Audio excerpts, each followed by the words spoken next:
I want to see who's going to spend the money to get them elevators fixed. I'm too old for that, walking up these steps, but I ain't too old to try to run the city business. But somebody got to do something about them elevators. We got too much money for this older councilman. They have to take these steps. I'll talk about it when I call the meeting order, if need be, because I'm out of breath.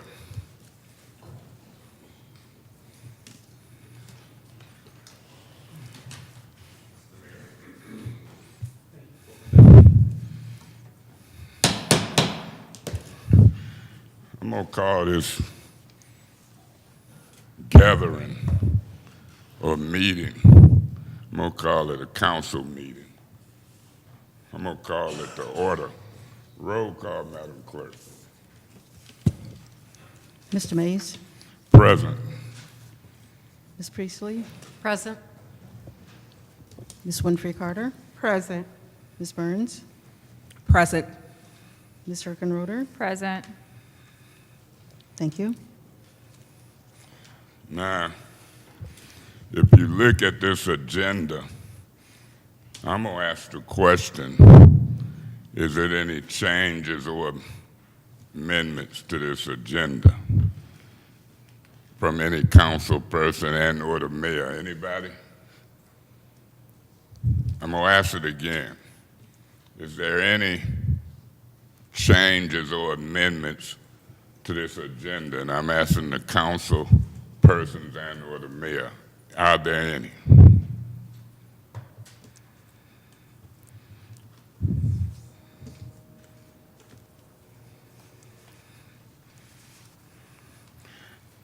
If I hear none, I'm going to suggest one.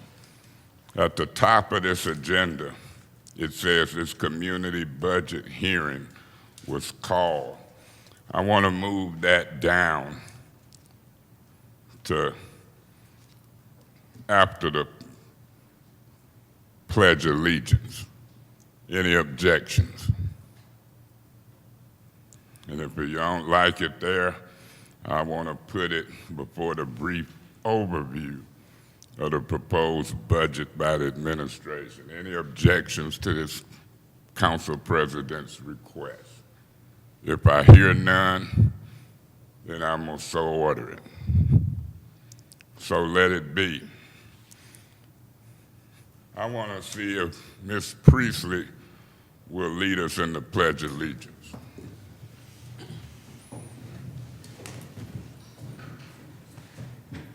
I pledge allegiance to the flag of the United States of America and to the republic for which it stands, one nation, under God, indivisible, with liberty and justice for all.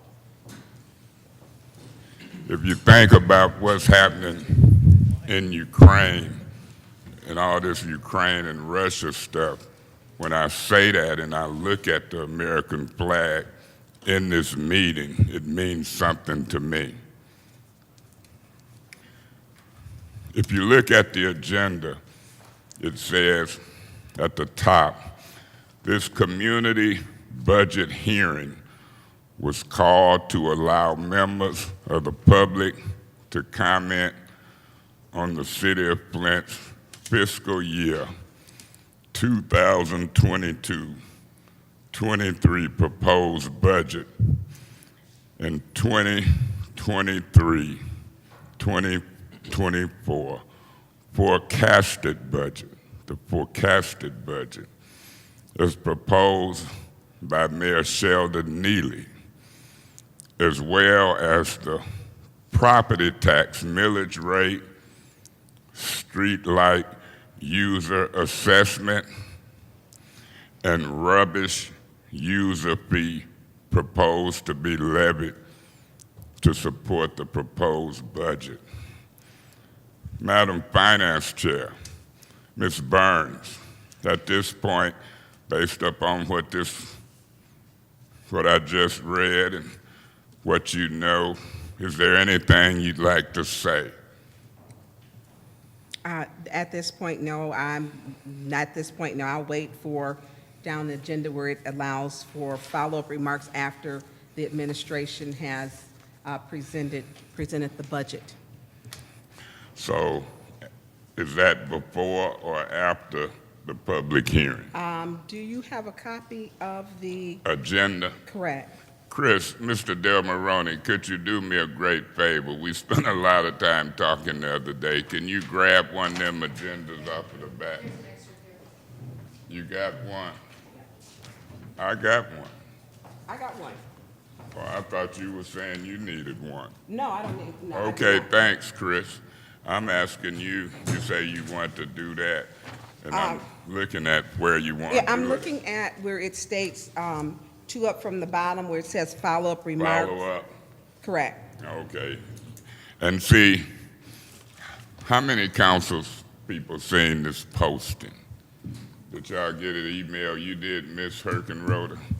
And the reason I'm doing this is because I hear a lot of people talking these days about decorum. Pastor Gilbert was here before this body and the public talking decorum. And I watched what happened on the Academy Awards with Will Smith and Chris Rock, and I also hear and see what's happening at the school board. And I'm the president of this council, so let's talk decorum. Did you seen it, Ms. Herkenroder? Email, in person, I looked at it. This posting was a public notice, community budget hearing. I like the agenda saying a public hearing because that's what the charter says. I do look at the signatory on this posting, which was Ms. Inez Brown. As I look at the charter, I see where the mayor can call a special council meeting and or two council people. As we proceed with this meeting, I must talk about decorum and agendas because I hadn't seen the agenda. I used to get calls and communications about the agenda. And I don't know if I would have set up a presentation of videos prior to the purpose of the public hearing, even though we don't have 100 people here to speak on the budget. I see the gentleman that used to work with the city. We just spoke, Mr. Del Moroni. I also see R.L. Mitchell and somebody from the mayor's staff. My point is this. If you ever become the president of the council and you understand these rules, maybe they'll change. But the council president should have a lot to do with the agendas, particularly in a special or regular council meeting. That's protocol, that's decorum, that's all of that. That hasn't happened, seemed like since the month of March. Now, as we proceed, I might have wanted to open the public hearing up first. Because if you look at the charter, and I can tell you what page, what section, it'll tell you that on or before the first Monday in March, the mayor should do a presentation of the budget. It talks about the mayor's message when he does the presentation to the council, and this budget came by email. There was no presentation, there was no message, and now here we are today in the public hearing, and I can guarantee you the charter say that the mayor and the council should hold this public hearing. But I don't know if I want to hold it with a full-blown slide presentation, which in my opinion, this council should have had on or before the first Monday. Is it anything you would like to add or say at this time, Mr. Neely, or council? before we try to proceed with this agenda that I'm making a point about. Mr. Neely, anything? You just looking at me like I ain't saying that. What is this? What kind of city is this? I'm asking this politely, is it the council here? And he said looking at me and just looking. Do the public and the people of the city of Flint understand this? Are you upset because we subpoenaed you or something? Is it that you can't hear me? Or I'll just take that to mean no reaction. Point of order. What's your point, Mr. Murphy? Where are we at on the agenda? You came in a little late. I did. That's why I called a point of order. I'm gonna give you your first warning. We're not gonna start that today. A point of order stops the president from speaking. A point of order don't get you the opportunity to, in every case, try to get the president told. That's how my mama and them, you say, get them told. See, I ain't gonna buy it. If you want a point of order to know where we at, Miss Priestley is now showing you. Because I would have told you if you hadn't started that mess. Or had you been president on time. Now, we got trouble with the elevators today, but you've been known to walk out consistently. So don't start today because you'll get a first warning. This is going to be dignified, it's going to have decorum, and it's going to be dealt with for the purpose of a public hearing for the public. I've asked Mr. Neely, did he have anything to say? He looked at me like I didn't say nothing. Now, if I move to this public hearing and hit this hammer, because when I ask a person what they want to say and they look at me like I'm crazy, I really think that they crazy. This meeting was called for a public hearing, and anybody in the audience want to speak in the public hearing. And I'm going to allow it without objections. Mr. Ariel Mitchell, you've got the floor. Yes, sir. Hello, Council. Mr. Ariel Mitchell, reside at 759 East Linden Street on the north side of town. The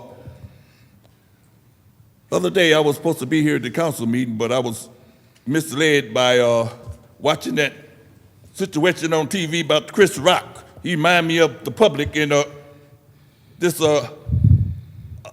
Walt Smith walked up to him and jap slapped him, but he said it was fake, but that was Mr. real. Mitchell, He reminded me of this. Mr. Mitchell, let What? me say this. Yeah. Unless there are some objections, I don't mind if you talk like in public comment. We can let you continue if there's no objections. But this is a public hearing about the proposed budget. Oh, yes, the sir. money that we'll spend in the next fiscal year and then the fiscal year to follow. And you can talk about any kind of money and spending. You can even talk about Chris Rock and Will Smith if it has something to do with this money being It do, spent. sir. Believe me. Go ahead. Yeah, like I was saying, I read the budget situation, and everything looked really good until I saw the mayor. You asked him a direct question, he didn't respond. You know, like he want somebody to beam him up, Scotty, with his shining head over there. But anyway, I was the land bank done me an injustice by taking my house and tore it down in 2016 and 17, and now I'm lacking for the funds to get my money for the water poison. That's the only thing I see wrong, but the budget is looked pretty good so far, but we the peoples of Flint need our money for getting poisoned by drinking that water. I told you, every time I get in the house, the land bank always take my house and go straight to the bank with it and treat the people of Flint like they don't count. And people from Detroit had to come up here and try to help us like we don't know what they're doing to us, the Detroit boys, and Councilman Murphy and Councilman Lewis always coming in late and don't know what's happening and making us look like the mayor was looking over there when you was talking to him. like you got a spaceship out there ready to beam him up, Scotty. And that's all. But anyway, otherwise, is everything good? What I read, I keep coming back. Okay, thank you. This is a 10-minute per person public hearing, if I'm not mistaken. Anybody else want to speak about the budget in this public hearing? Joe Arnold, Mr. Arnold, you say no. Mr. Del Morone, you've got the floor.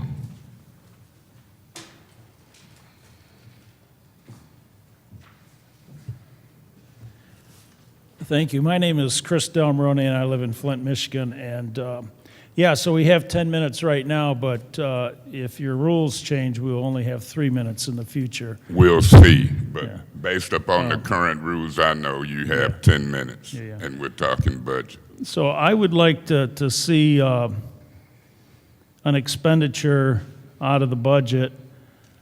You know, you mentioned elevators, and, you know, not only is it an inconvenience for people to walk up the steps, but there are some who cannot walk up the steps. And when that happens, then I think we're in violation of the Open Meetings Act. That's correct. Because they don't have access. So I think no matter what's in the budget, those elevators need to be looked at. I would suggest maybe we have out front, I don't believe we do right now, a bike rack and a charging station for, you know, where people would have to pay if they have, you know, the electric scooters that we see going around town. I'm not seeing any money being returned to the people of the city of Flint. I believe after the Republic contract came to an end, there was money left over in the garbage, I'm going to call it the garbage fund, which was a direct payment from the residents of the city of Flint, which was a special assessment placed on their property taxes.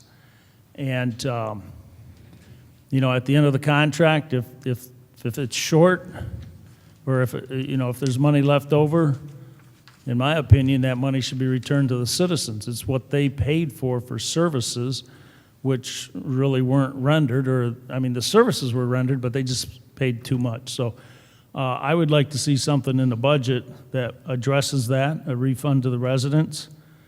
On the property taxes, there is that garbage special assessment, and there is also the special assessment for streetlights.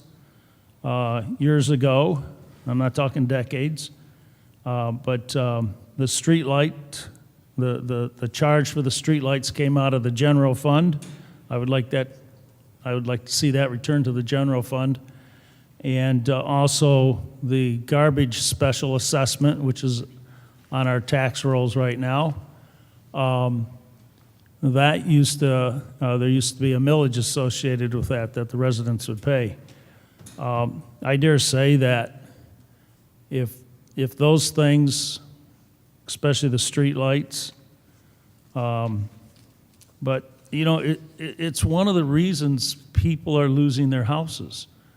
Because even if they get a break through the assessment division, when they apply for the poverty exemption, the hardship exemption, which I believe it is now called, they still have to pay that. They don't get any break on the streetlight special assessment, nor do they get any break on the special assessment for garbage. The water fund, we know we pay high rates. And I know we pay more than what we need to, because about 75% of the people are paying for 100% of the system. So if we lower our water rates, it allows more people to afford to pay the water bill. So, you know, in the sense of fairness, I know it's the city budget, the administration budget, but it should be the people's budget.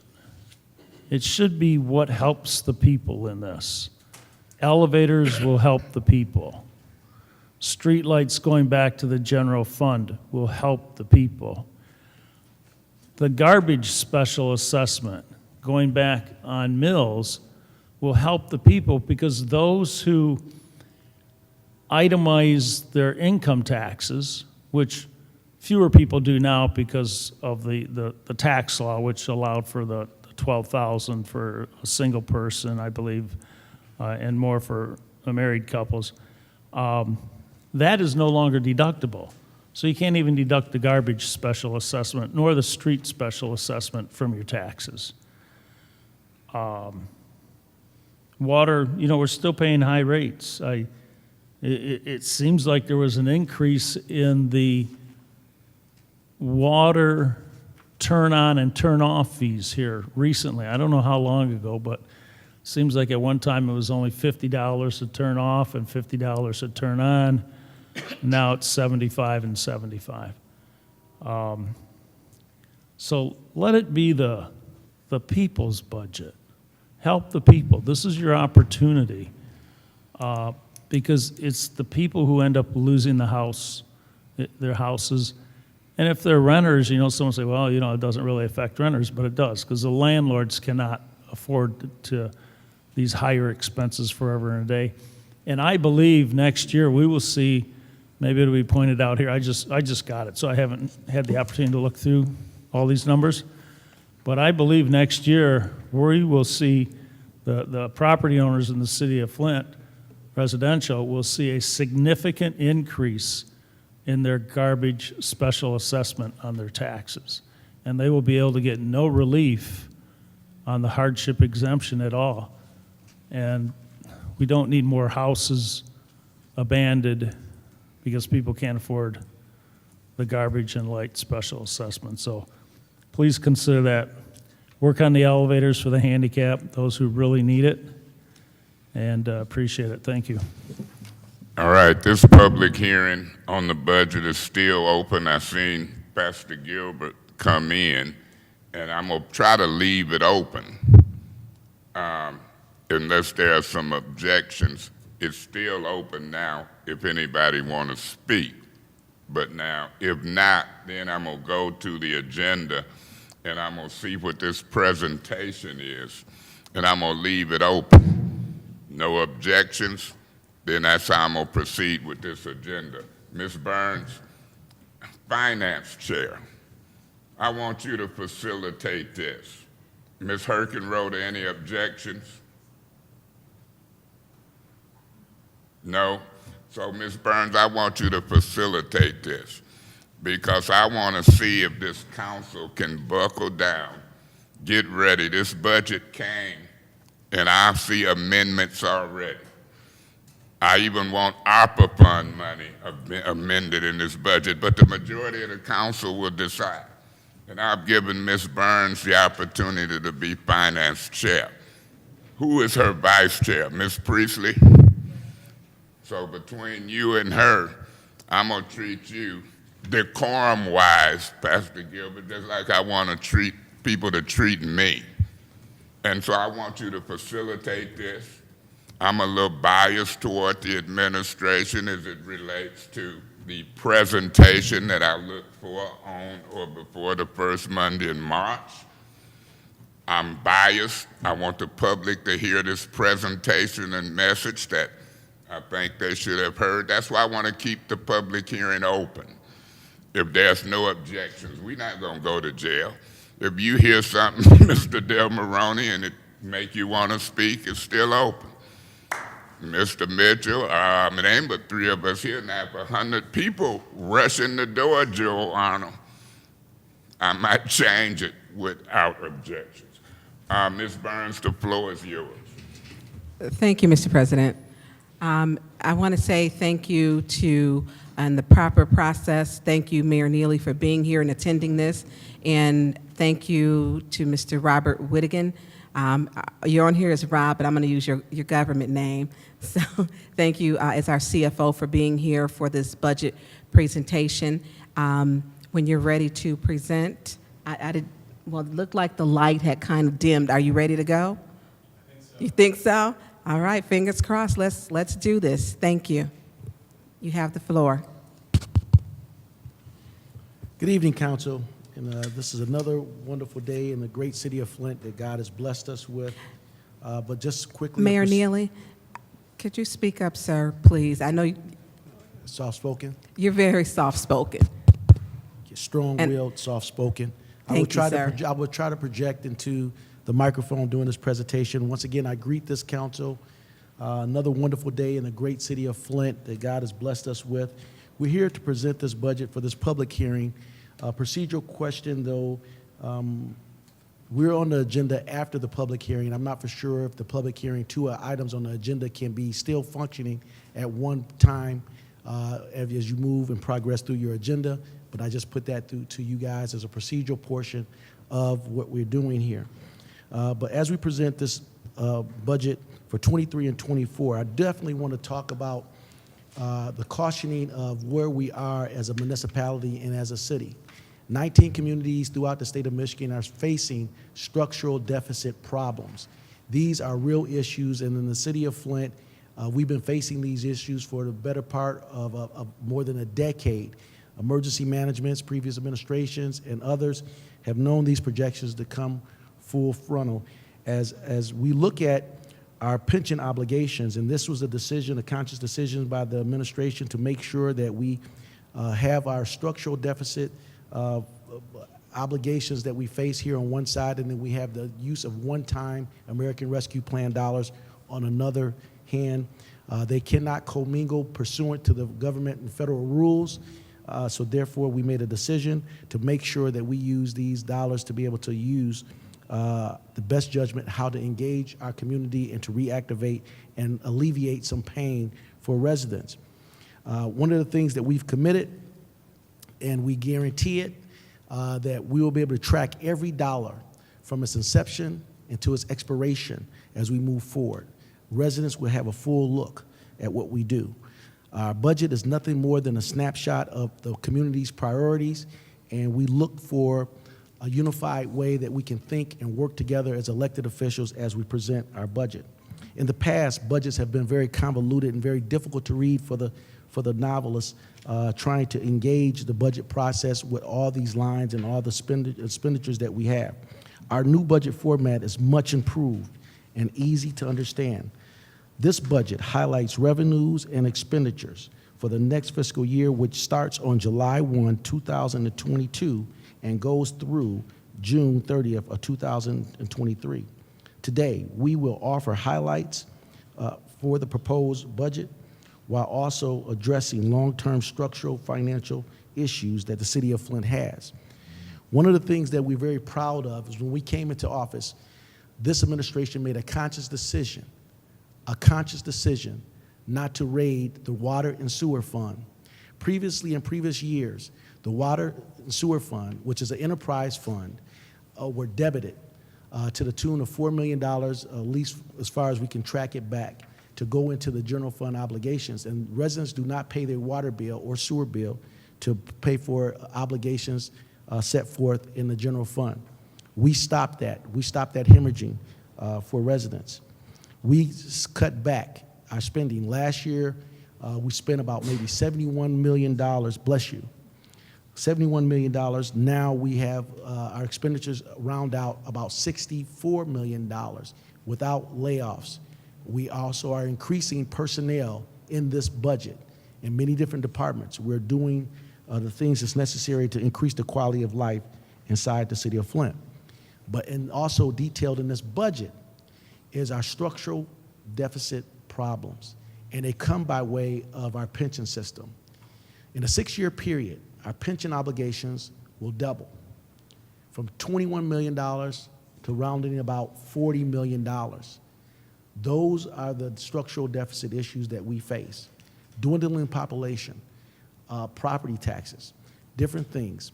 But we're definitely trying to make, and we are making headway with the state of Michigan as we address them with our long-term issues and our problems.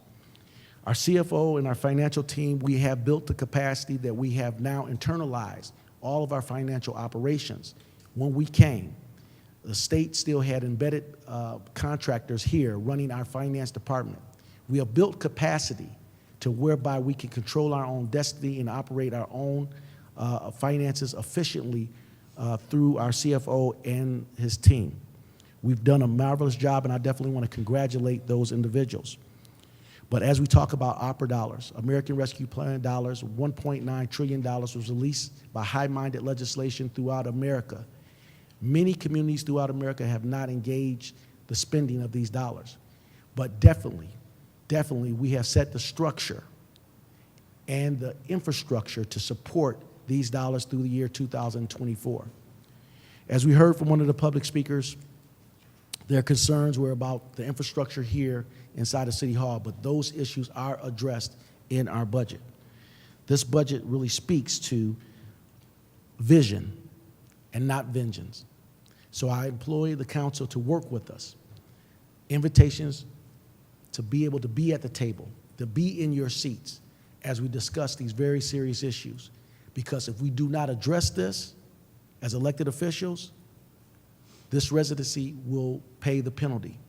We've seen 6 emergency managers in this community. We understand what that is and what that looks like. We will not ever revisit that as long as we're at the helm. So now I turn it over to our qualified CFO, who's been doing a fantastic job working through this process, and we will continue to work with you. The invitation is standing. We want to work with you to resolve the issues of this community. We have to approach this with critical thinkers. Mr. Rob Whittinger.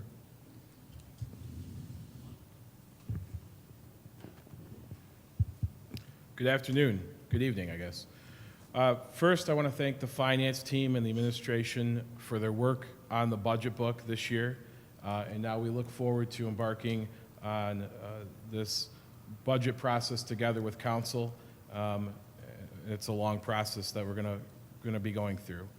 So the budget, as mentioned, was submitted to council on March 7th in accordance with City Charter, Section 7-101, subsection A5. And the purpose of today's meeting is to allow the mayor and city council to hold their public hearing on this proposed budget. Following the presentation, I guess I wrote that note before we switched up. I wrote following the presentation, I'll turn it over to you to go to the public comment, but we're already there. So we do encourage everyone to read through this budget when they have time. We're going to be holding many additional budget meetings as we continue to update the public and council as information becomes available.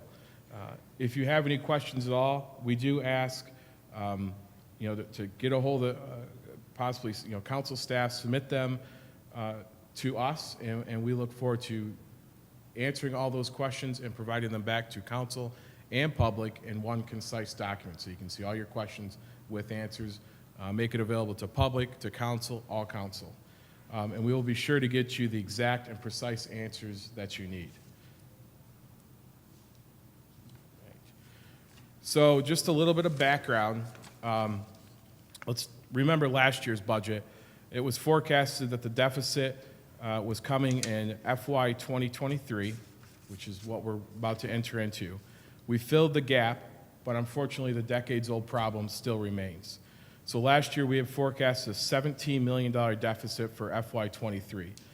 The city pushed that deficit off one fiscal year due to the one-time financial windfalls from federal funds, some temporary stabilization and pension costs due to robust returns in the market. But it must be emphasized that these are one-time effects, will not be repeated. And that's a good thing, because most of those one-time dollars were attributed to the pandemic. So we don't want to repeat that. The city's fiscal health is still extremely concerning and must be addressed over time. So now we're forecasted in FY 2024 a $15.8 million shortfall. So in essence, we filled the gap, but again, the decades-old problem still persists, as Mayor said.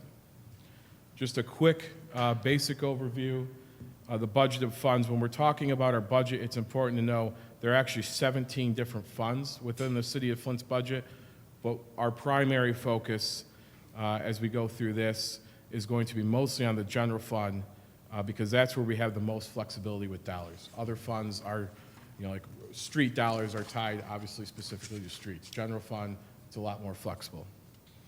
A couple of highlights to go over. So this is a balanced budget. It protects police and fire staffing levels.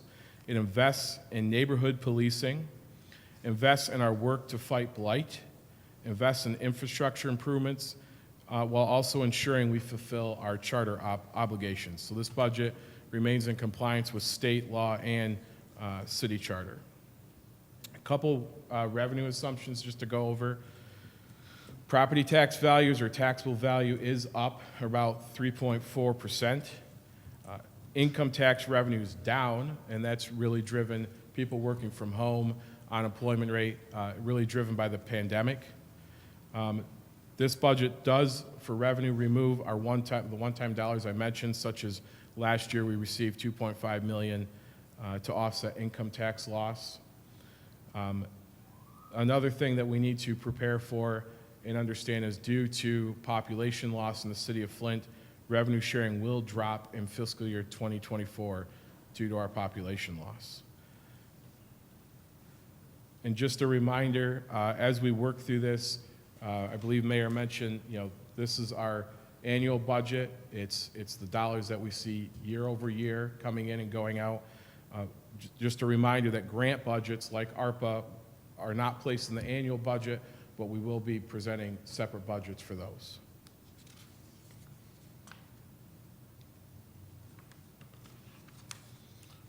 So now I want to go into the main driver that is behind our structural deficit, and that is meeting our pension obligations. So the FY23 budget, and this is extremely crucial, pays what needs to be paid to protect the fiscal health and long-term stability of Flint's pension system. Oops, sorry, that did not change. This budget puts Flint in compliance with pension contribution requirements mandated by the state and our state constitution. And we need to recognize, though, that the legacy costs are pulling down and draining the general fund. Just one item to note, in the budget, the numbers we use for our pension payment to MERS comes from the 2021 annual pension report, or the 2020 annual pension report. The 2021 report is expected to be delivered at the end of June of 2022. So we'll probably get it right after the budget's completed. However, our annual pension payment, as mentioned, has skyrocketed, $8 million increase in FY 2021, and looking to get another $8 million increase in 2024, from $32 million up to $40 million. This is an attempt to get the city caught up on underfunded pensions, and from 2020 to 2024, our annual pension payment has increased over $16 million. Sorry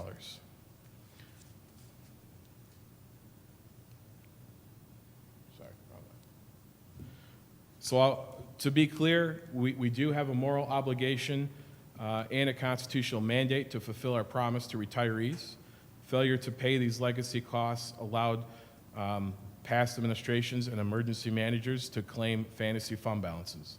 Legacy costs are not a new problem. They've been an increasing concern for decades. Just to show the gap, our pension liability is around $560 million. Again, this is based on the December 31st, 2021 report, which we get in June. So December, or 2020 report, the 2021 report will be in June. Our pension assets are $150 million, and our pension system, unfortunately, is funded at 27%. So obviously our pension's seriously underfunded. We've lost more than $100 million in the 7 years since an emergency manager transferred the city to MERS, the Municipal Employee Retirement System. I think this last bullet point here is pretty stark. We have one active employee for every 6 retirees. So as we move forward, with this year's budget, we are also actively strategizing to create long-term solutions to Flint's legacy costs. So we're meeting with stakeholders in Lansing, stakeholders in the community to try to address this issue head on.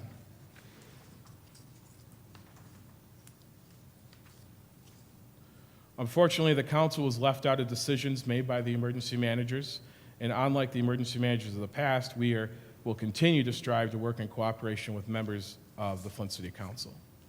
Just a quick timeline. of the emergency managers when they were here.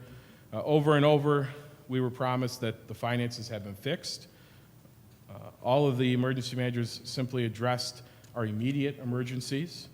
None of them ever actually fixed our problem, and essentially we were left with them kicking the can down the road.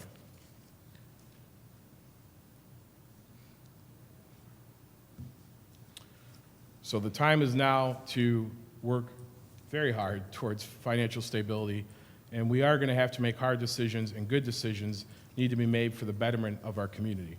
And we will work with our partners, as mentioned, to create long-term solutions to legacy costs. So again, key takeaways. This is a budget that protects police and fire staffing levels, and invests in neighborhood policing, invests in our work to fight blight, invests in infrastructure improvements, and ensuring we fulfill our charter obligations, such as the ombudsperson's office. So this is just per the city charter, no later than 10 days after the submission or presentation of the proposed budget, no earlier, then no later than 20 days, the mayor and city council shall hold a public hearing.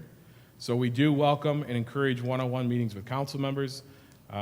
This presentation will be posted to the Flint City website and also emailed to the city council members. As we move forward with this year's budget, we also will be strategizing to create long-term solutions to our legacy costs. And I know a lot of information was just thrown at you all at once. So again, we encourage everyone to read through the budget book when they have time. You'll notice as you go through it, we have narratives for each department to kind of help explain the department, the purpose. We'll be holding additional budget meetings, a lot of additional budget meetings, and we'll continue to update as we move along. And if you have any questions, again, we welcome them, and to ensure that we get you the exact precise answer you need, if they're submitted in writing, we can then compile them into one document, provide that feedback back to all council, the public, and then just for a little bit of history, which the clerk I'm sure has informed you of, there will be meetings with department heads to provide a deeper dive into each department's individual budget. So at this time, more public hearing, however you want to go from there. Madam Chair, just with a little latitude, just to give a more detailed response to some of the things that our CFO has stated, if that's okay. Say that again, Mayor Neely. Yeah, Your voice is... I'm so sorry about my voice. It's just, That's okay. I can hear myself. Yeah, just a little latitude. Just wanted to go back and reiterate about the plans in which we have engaged with working through these crises that we currently face, multiple crises in which we're engaging with the state. But we have been in dialogue with the state of Michigan as it looks at the unfunded liability.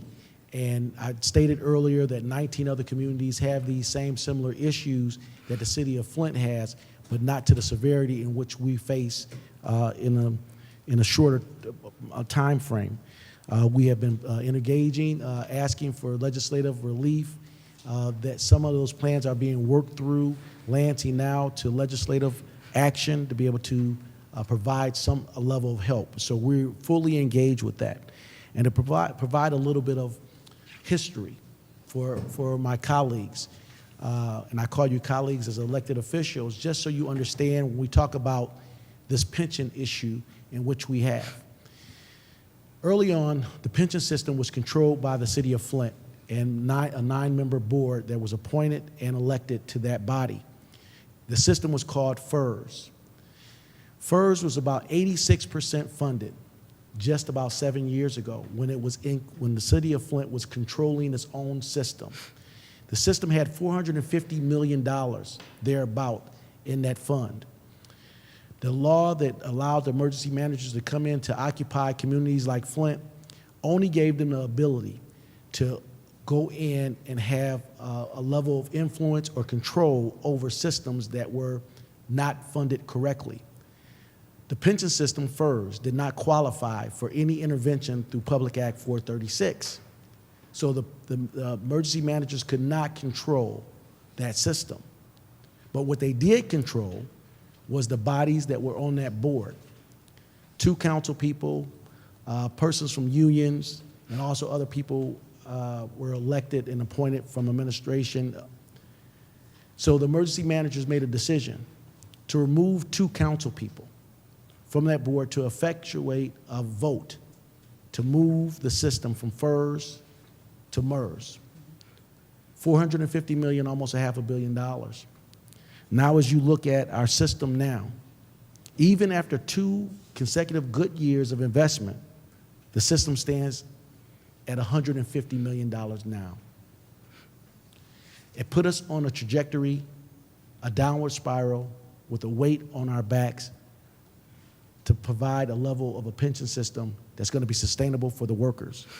One of the slides that didn't come up was, and our CFO spoke to it. We currently have 6 retirees to every 1 employee. We have serious work here. We have serious work. We can save the system. I'm optimistic, but we need partnership. We need to move quickly and concisely to get a resolve. With that, I'll surrender back to the council. Thank you, Mayor Neely, and thank you, Mr. Whittigan. Mr. Whittigan, you had that nice slideshow. Could I please get a copy, and the other council members too, because you had some very pertinent information that I would like to look at. So if you could please share that with all of us, I would greatly appreciate it. Yeah, we will email it to all you and also put it on the website for public consumption. Thank you, because I know there are some people who will be asking, will it be posted publicly? Thank you. Mr. President, would you like to, you're back. Madam Finance Chair, I'm going to ask again, is there anybody who want to speak from the public in this public hearing? And then once I do that, we have about 2-3 people in the room. I'm going to close that out and then get back to the agenda. Mr. Mitchell? Yes, sir. And Mr. Mayor, you said about merge. I hope my councilman heard that.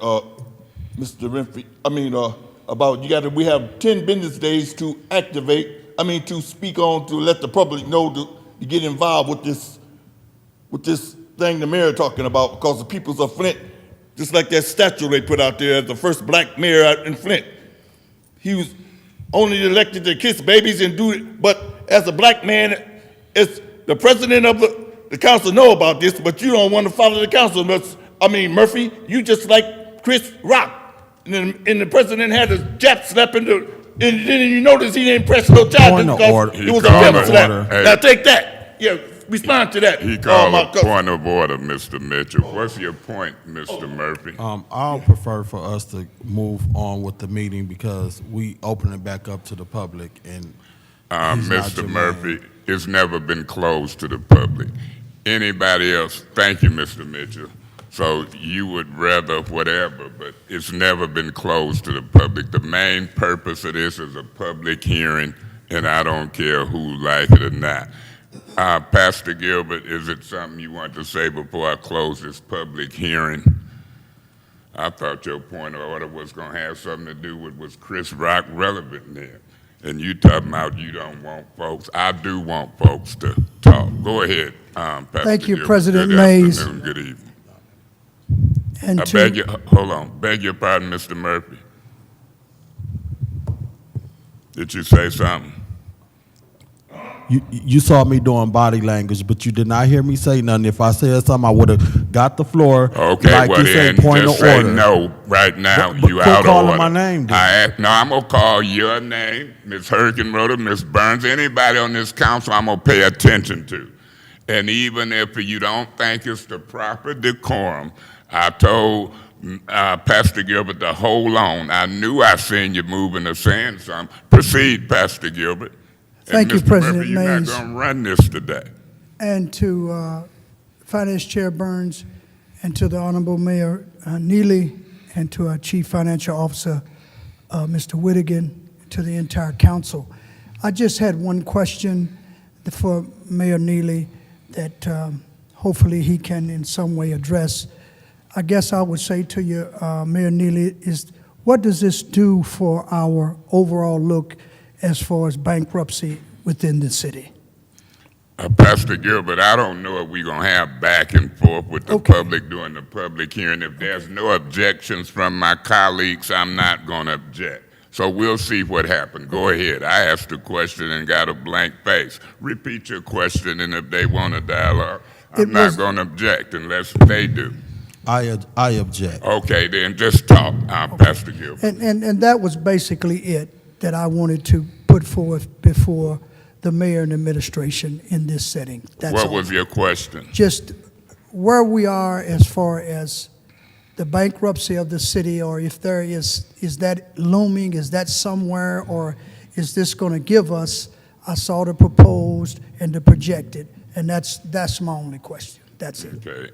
And using the proper form and decorum, because of one objection I heard, we'll get that answer. Anybody else want to speak? If you have 10 minutes, Pastor Gilbert, are you done? No, I'm done. Thank you, sir. God bless you. Anybody else, Mr. Del Moroni? And once I see that there's none in this scarcely populated auditorium, I'll close the mandated public hearing out as it relates to the mandated a new budget, in the new charter. I don't agree with anything in the charter, but Joe Lano, it is the charter. Let's roll. Go ahead, Mr. Del Moroni. Thank you, Council President. My name is Chris Del Moroni, and I live in Flint, Michigan. I had heard a mention of new employees being hired, and so I would just like to know in what positions or slots they would be at. I also saw in the slide presentation that the pension fund, I thought it said lost $100 million or the balance is $100 million in MERS, and I'm just, maybe if someone could tell me if it was lost 100 or that's the balance. So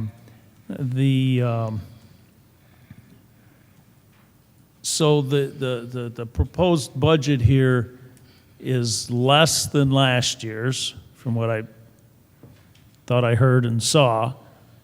And I'm wondering, how are we able to lower the budget, bring on more employees? And so, was something cut? I did hear that some of the, I thought I heard some of the ARPA money was like a one-year relief there. But so I guess the three questions are new employees, what type of positions, how was the budget lowered without anyone being laid off, and did we lose $100 million in MERS, or is that the balance? Thank you. Is that Ms. Merritt that came in? Yeah, this is a public hearing. It's open for any communications from the public on the budget. That's the main purpose of this meeting. You must be held, you're mandated to hold a public hearing. Everybody you see in here so far, you don't see many have spoke. Is it something you want to say in the public hearing before I close it as it relates to the budget? All right, anybody else? Mr. Arnold? Anybody else? Going once, going twice, going three times. This public hearing is closed. We did what we were supposed to do by charter.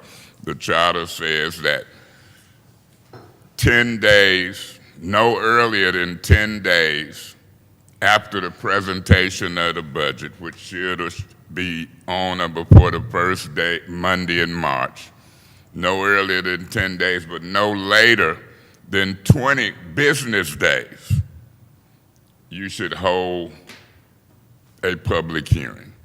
And that's what this was. It has now, in my opinion, happened prior to no more than 20 days after the presentation. I would say to this council, in my opinion, and people can respectfully disagree, that presentation or one a little more detail, because the charter dictates that detail and dictates the message that the mayor should give to the council, because we control that budget. And so that didn't happen. Whoever is the mayor next year, I hope that happens. Now, I've asked this council and I've asked this mayor, is it anything that they want to say? And then I've looked at this agenda. Ms. Burns, I'm going to get to you on the agenda, but if I had input on this agenda, the council president in his leadership position is going to say something. To me, this was a presentation on a small aspect of the budget, which is the legacy cost. And from this presentation, council should know what the legacy cost is. But we have until the first Monday in June to accept, amend, and/or change this budget.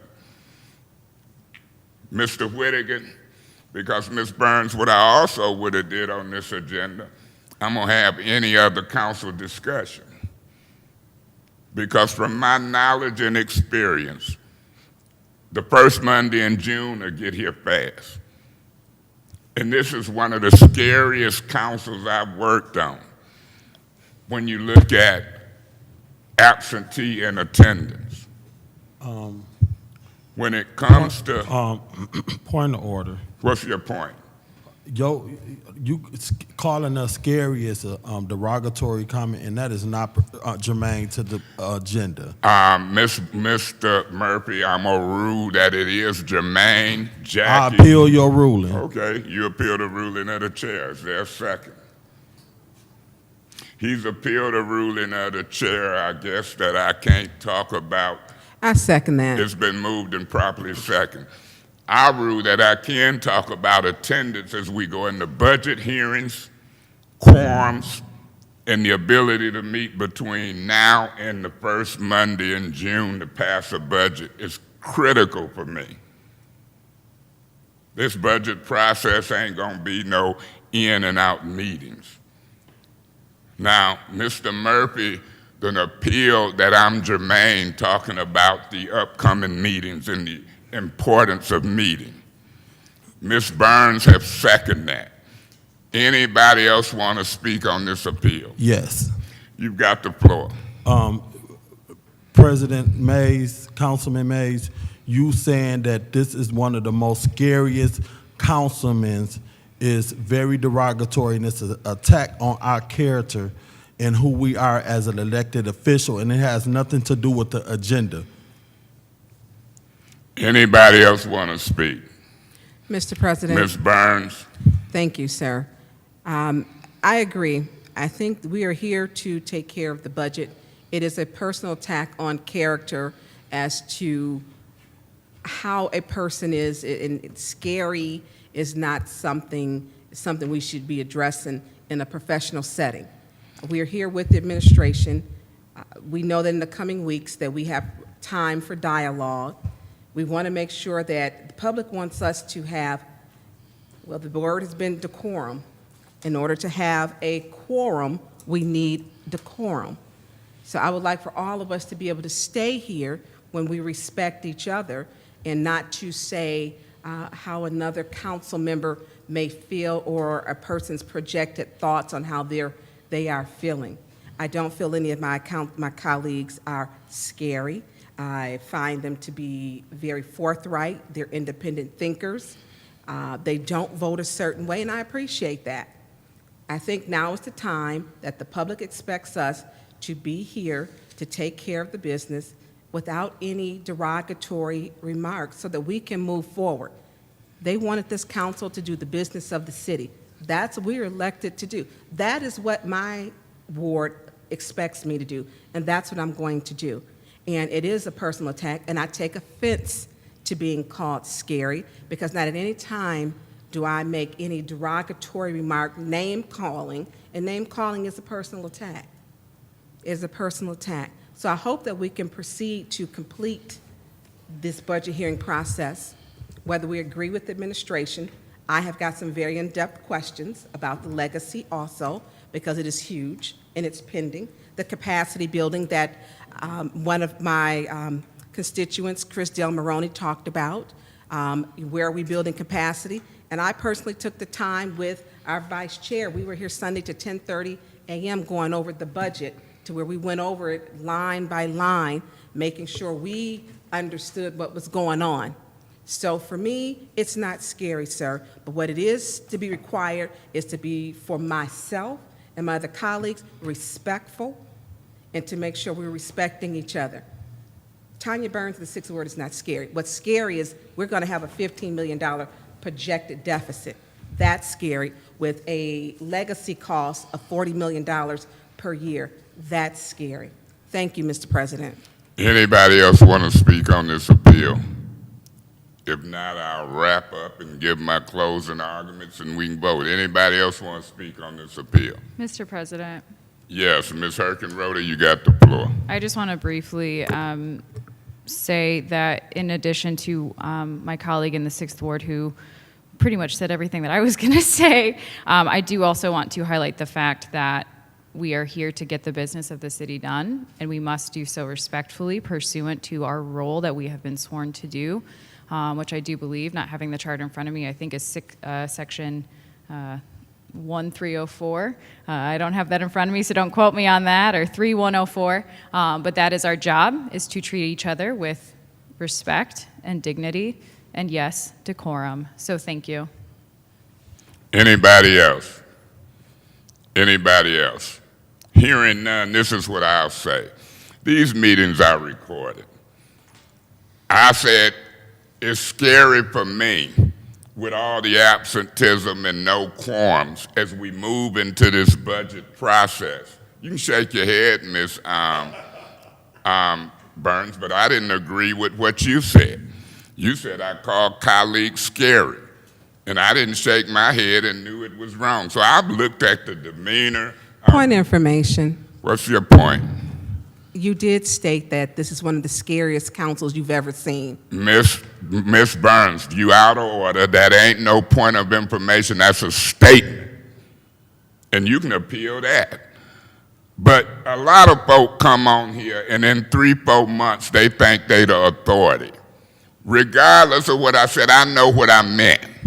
And it ain't regardless of what I said this is scary. I didn't say no council person scared me like a spook or a ghost. I think the record will clearly show that I say it's scary because we've been having a lack of quorum. We headed into budget processes, and in these budget processes, we're going to have to spend a long period of time. And in my opinion, Mr. Murphy, who has publicly displayed breaking the quorum, you know, I didn't say nobody's name, Pastor Gill, but I talked about absenteeism. But you got some folks on this council, and they branching out. Just like a COVID-19, they branching out. People hear and interpret what they want to hear. And I'll look at it. I'll review the tape. But I know I was talking about absenteeism, and it's scary if you don't put the work in and have these meetings as we go into the budget process. I don't think I call Ms. Lewis somebody who scares me and they scary, Mr. Murphy, you or nobody else, but I heard you say in your argument, I don't think any of my colleagues is scary and it's a personal attack. It was not. It's not a personal attack. It was talking about being scared as we have no quorums in some cases, bad attendance. And I'm confident that if we had a big screen, I would say run it back in the middle of my discussion of being accused of a personal attack, calling somebody scary on an important vote, and decorum. This is just getting ridiculous to me. You got an all-out attack on this president. And I could nitpick and tell you what each council person is doing, misinterpreting, hearing, and why. Motives. People got motives. And we're in a political arena, so maybe they political motives. I'm going to stick with my ruling. And I got the right. I wait till Miss Priestley and Mr. Murphy don't pay attention to my arguments and communications. Heads nodding. I already seen the head nodding with Miss Priestley when Miss Burns was talking. And then we got the tape. And we'll review the tape. I ain't personally attacked no council person and call them scary.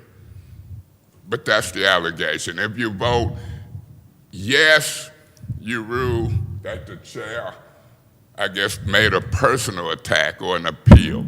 You want to restate what your appeal is, Mr. Murphy, so we can get it right? Point of order.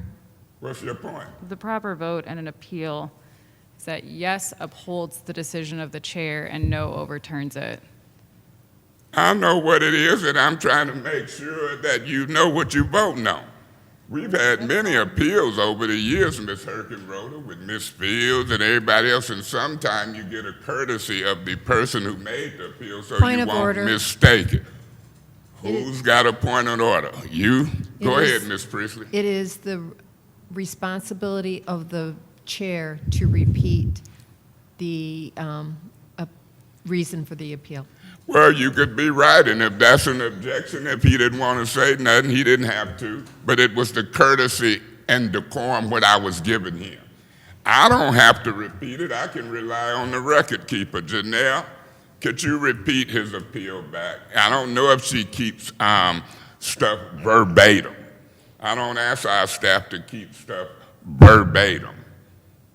But did you keep that verbatim, Ms. Johnson? And can you repeat it back as I get ready to call for this vote? So, Ms. Herkenroder, that's on your point of order. I can refer to him, the record. That's just all in good faith. Ms. Johnson? Well, you said that it was, that you can talk about Here, Janelle. President Mays, I believe you said that you were ruling that you can talk about attendance, but what Mr. Murphy was objecting to was calling the council scary. Okay. So it is scary when you got high attendance and absenteeism. It's scary. It's the scariest council for that I've dealt with, and I stick with that. And that's a fact. So he appealed my decision to refer to the council as scary. She seconded, and they said it's a personal attack. If you vote yes, you sustain the ruling of the chair. If you vote no, then we'll see how I speak from there. Roll call, Madam Clerk, on the appeal. I abstain. Mr. Murphy? No. Ms. Priestley? No. Ms. Winfrey Carter? No. Ms. Burns? No. Ms. Herkenroder? No. The vote is 5 no, 1 abstention. The vote is 5 no, 1 abstention. I'm going to carry on with what I was saying. As members of this council, Point of information. what's your point? Would that be your first warning? Not at this time. Whether or not that was germane ain't out of order. It was a vote. You on were whether- out of order. Point of order. Now, you want your first warning as I try to deal with Point your of point of order? information. Let me deal with your point of order first, sir. And then once I clear that out, then you can continue. If you understand that. I say no, it didn't require first warning. It was a ruling on whether or not I was saying was germane. If you want to appeal that it's out of order and do a first warning, you can do that. I appeal your decision. Mr. Murphy, fine. It's appeal on the floor. Is there a second? It's an appeal on the floor. Is there a second? It's an appeal on the floor. Is there a second? That appeal dies for a lack of a second. Now, I'm going to try to proceed with my conversation. I've been through budget processes, and it takes a lot of time.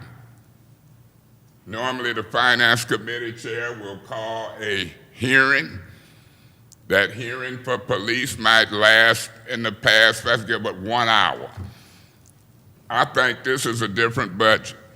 And I was just been asked Mr. Whittigan, doesn't this have a budget before us where there's more expenditures out of the general fund than it is Point of revenue? order.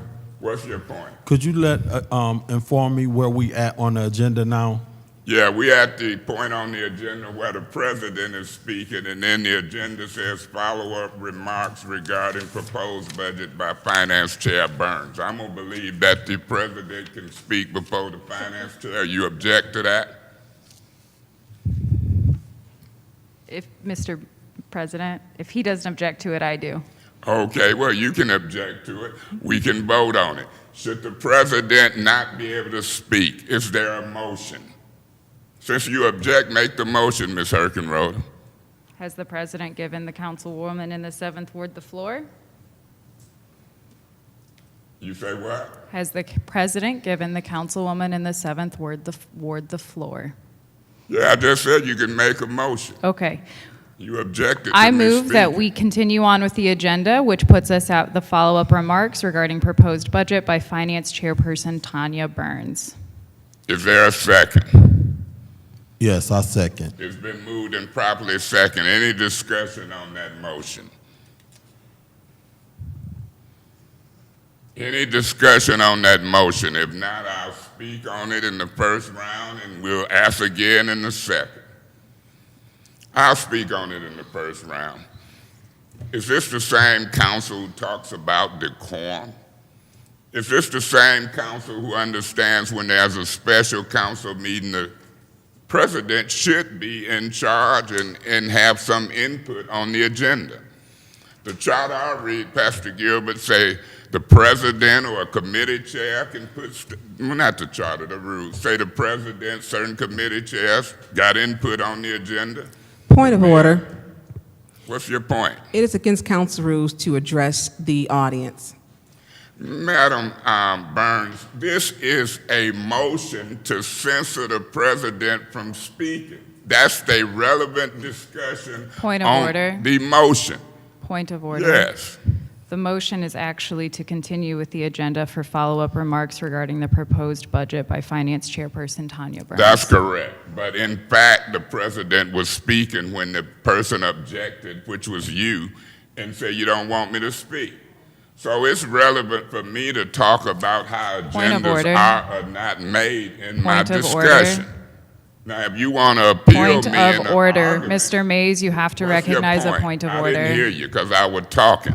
What is you called a privilege motion? What is it? Point of order or point of information? Mr. Mays, I called a point of order. Okay, what's your point? The motion was called because we have to follow the agenda, and we were not following the agenda. Ms. Herkenroder, I'm going to address your point of order. I'm in order because normally makes the agenda. This one I've said since the beginning of the meeting, I did not. Now you call me a point of order because I'm arguing my point to be able to speak on an agenda at some point. And so you can vote to follow the agenda, but you can't say I'm out of order arguing my point. So I'm ruling your point of order is denied. Now, if you want to appeal that ruling, we can leave the one appeal there and go to that ruling. If not, I'm going to continue with my logical argument about this agenda. So I'll proceed.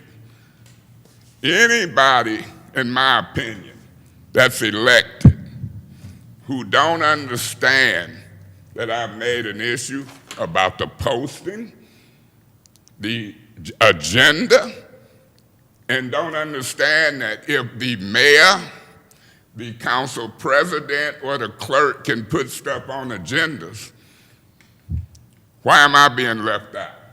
Hello? Repeatedly. I should see agendas. They should be gone over with me before they get out to you and others, Ms. Herkenroder. Maybe one day when you become president, you'll understand that. So now I was speaking as we get ready to wrap up this meeting as the president, because I couldn't put it on the agenda. I can guarantee you, I'm gonna put the president's comments on the agenda just like whoever put the finance chairs. I wish I had seen it enough. So I think it's relevant for me to talk about an agenda I wasn't included on, didn't have no input on it, when you're objecting to me speaking. See, in effect, the motion to follow agenda is saying, shut the hell up, Mace. That's what it's effectively saying. Now, you might not view it that way, but that's exactly how I view it, and hopefully everybody watching. Now, we could be done, because I'm gonna speak on more than a structural deficit. I'm gonna speak on the general fund, more spending than revenue, about 21 million more.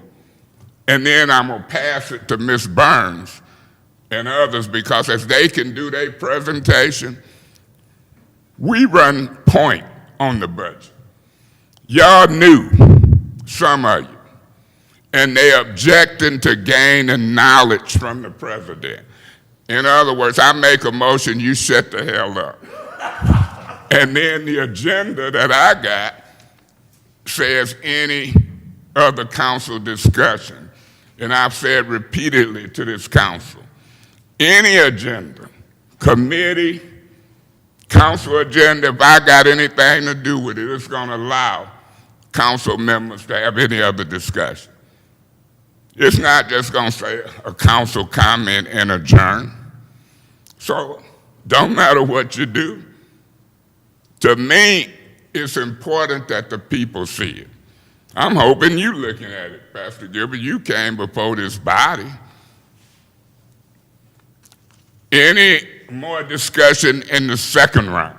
Yes. Mr. Murphy, you got the floor. Yes. On this agenda, it says council comment, so it's not as if we can't speak after our honorable Madam Finance Chair Burns do her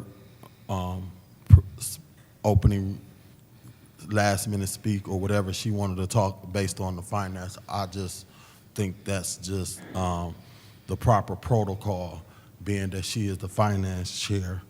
And if we honor that position, I think us as her colleague should allow space for her to speak first, and then when she get done speaking, then all the rest of the council president and the chair of the legislative, government ops, and whoever else so choose to have any additional comments.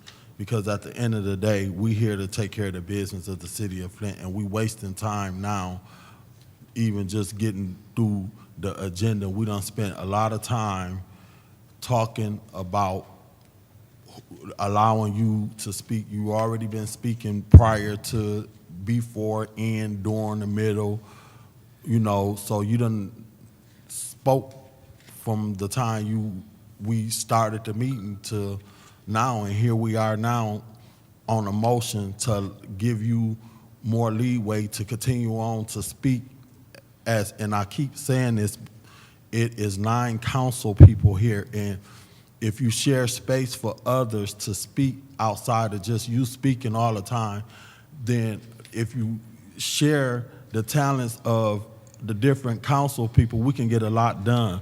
We got only so much time in the hour in the day to be here. If we sit here and listen to you speak all day, in the middle, cutting people off, interjecting, all of that, we'll be in here all day. And moving forward, even in our council meetings coming in the near future, even the budget hearings, you're gonna have to do a deep dive within yourself as the leader of the council president to allow space for the other council people to speak. allow them to do their job. She is the finance chairperson. This agenda say, follow-up remarks regarding proposed budget by finance chairperson Tanya Burns. It doesn't say Council President Eric Mays. Then the next agenda item is council comments. So that's allowing you the opportunity to speak. You already spoke when we started the meeting, during the meeting, in the meeting, and here we are now, and we're doing a motion to give you more room to speak again. You are dominating this meeting. Point of information, Mr. Murphy. Are you sure this is a motion to give me more time to speak? Isn't this a motion to take time away from me speaking?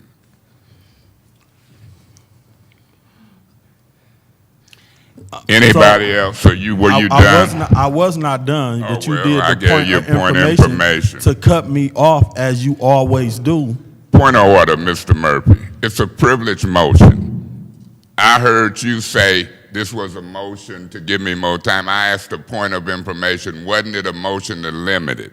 Now, if you're not done, you can answer. You don't have to answer. You can continue. You got the flow.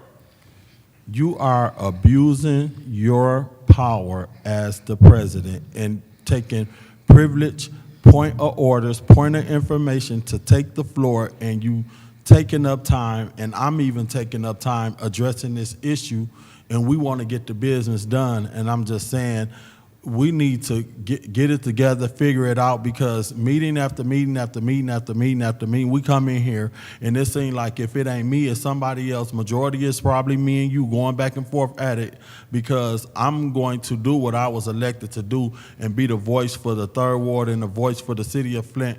And I just left this meeting at the Capitol Theater with the Flint Genesee Chamber. There's a lot of great things going on in the city of Flint and Genesee County, and people are looking at us. Flint is the hub of moving this city forward, and regardless whether you like the mayor or don't like the mayor, whatever, we need to see what we can come up with, some commonalities on some things, and get some things done and come up in here and do some work. But you so stuck on somebody else not agreeing with you, we can't get the business done, and you already know coming this way and trying to challenge me, I'm just gonna keep on trying to work with myself to make sure I keep trying to keep myself humble. And I ask my colleagues, when y'all see me getting out of order, please try to do what y'all can to try to get me back in check, because sometimes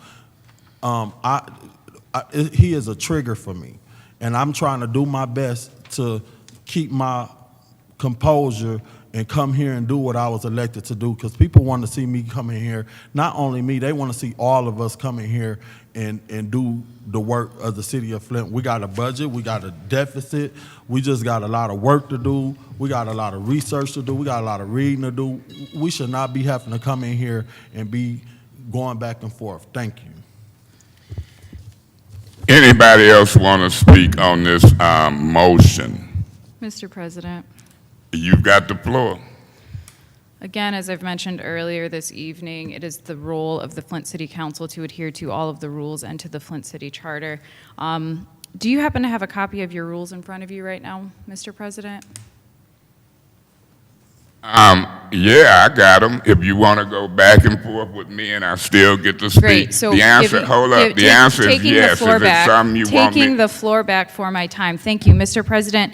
I would like to avert your attention to Rule 6.1. Point of information.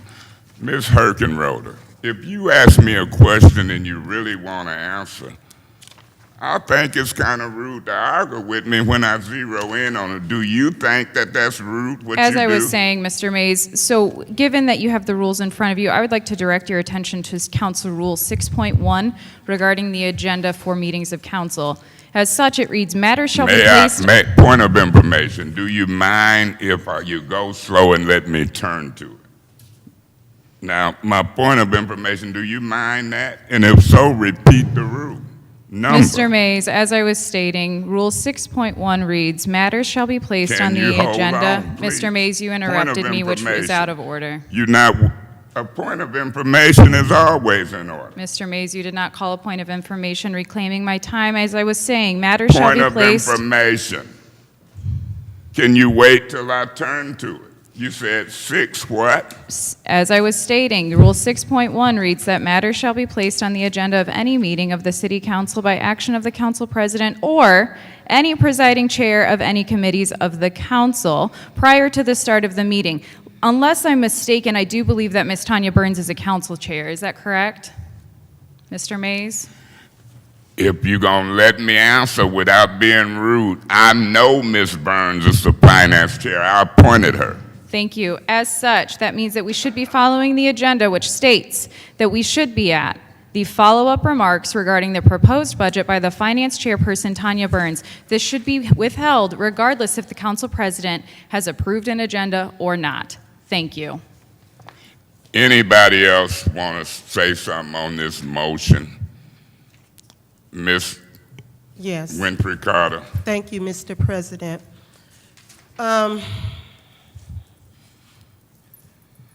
Thank you, Councilwoman Herkenroder. I'm going to finish reading that rule. It says, after roll call, the presiding officer shall ask for any additions or changes to the agenda. Agenda changes or additions need to be approved by the presiding officer. So, with that being said, Mr. President, in all fairness, you had a chance to ask for agenda changes. And if you notice by this agenda that your name was not listed on the agenda to do remarks, then that's when we should have changed the agenda. So I'm going to vote yes to continue on with this agenda because the next thing on this agenda is remarks from the finance chairperson, Tanya Burns. In all fairness, we should have, at the beginning of the meeting, and I think you even asked, were there any agenda changes? So you should have, at that point, stated that I would like to make remarks after the public hearing and before the remarks of finance chairperson Tanya Burns. And so, I mean, come on, you know what? We're wasting a lot of time. I don't have a lot of time to waste here. I was here early Tuesday morning until 1:15 a.m. I just don't have all of this time to waste. Let's move on with this meeting. This meeting should be over by 7:30. If not, I will be leaving the meeting at 7:30. Thank you. Anybody else? Anybody else? Then I'll speak and call for the vote. This council clearly looks at the agenda and see that the public hearing comes after this agenda, say, Mr. Neely in a presentation. But it wasn't no howling about that. I opened up the public hearing, Mr. Del Maroney. You spoke. Mr. R.L. Mitchell spoke. The mayor did his presentation in the order that I did with no objections, and then I let the hearing open back up when you got here, Pastor Gilbert. You didn't hear no arguing about this agenda. No objections. What you heard was an objection when I was saying something about the agenda in my position as president and or chair, and Ms. Herkenroder objected. You got folks jumping in on it, hitting tables, threatening to leave, and all of that. This ain't no World War II or III. Who cares if you win or lose a motion? The fact of the matter is, Ms. Herkenroder, what you read, Rule 6.1 says matters shall be placed on the agenda of any meeting of the council by the action of the council president. And I told y'all, people been blocking Point of me information. out. What's your point? Does the chair also see the section afterward which says, or any presiding chair? Ms. Herkenroder, not only can I see, I got a degree. I don't know where you went to school at 26, but I'm 64 and still got my brain. I come out of Michigan Point of State. information. What's your point, Miss? Did you know you're only 63? Beg your pardon? I said, did you know that you are only 63? I am 63 and I'll be 64 in September. I'm a little ahead of myself. I can appreciate that humor because your birthday is 4 days away. But I ain't getting ahead of mine. But I ain't getting excited about your humor like they do. You're interrupting my time. Miss Herkenroder to me was rude when she did her point of information in this honorable president. He calls her the honorable finance chair. To me, he talks to me somewhat like a dog. The president's position should be honored. It should be respected. Maybe one day y'all will be a president. Ms. Herkenroder, before you interrupt me, I was about to say that Rule 6.1 say matters shall be placed on the agenda of any meeting by the city council by action of the city council president. And then it say, or any presiding chair of any committee of the council. That's kind of meant to say that a committee chair can deal with their agenda. But you can interpret it as a committee chair can deal with any agenda. And then it says, or request of the mayor or clerk. Now that's what I said before we got into this. I say on this agenda I didn't have input. Didn't agree with the posting of it. I've held up the posting. When I disagree with the postings and agendas, oh, he's being disrespectful to the clerk. I'm not. I might know the clerk, Ms. Herkenroder, before you was even born. I've got the right as president to say I want input on the agenda. Let the record reflect. From now on, didn't happen in March. It happened in January, February, and December. But when y'all started the mess, it ain't happened in March. So since the input from the president on agendas ain't happened, I thought you respected the president. You don't have to. Mr. Murphy, I don't think I have to wait to council comment. I think I have the right to put any other discussion on any agenda. And if it ain't there, I'm gonna try in the meeting. And if I forget at the beginning, I'm gonna try in the middle. The majority rule. You don't even have to hear from me on my views of the budget. You turn the meeting over to Ms. Herkenroder and Ms. Burns, you still got a quorum, I can leave. That's why I turned it over to Ms. Burns and went and sit in the audience. Just because of this. Y'all waste a whole lot of time coming at the intelligence of this president. That ain't funny to me, Ms. Burns, because I think you laughing because you think I ain't intelligent. I'm very intelligent. Point of information. Yeah. I absolutely do believe that you are an intelligent man. I truly do. That's a statement. Well, it's a statement. It's a Mr. President. point of information. See, Yeah. you is out of order with that. Point of information. What's your point? I have never, did you know that I have never heard any council member state that you are nothing but intelligent? Miss Priestley, Miss Burns, everybody who do point of information, Janelle don't really sometimes stop the clock. Y'all getting distracted from this motion.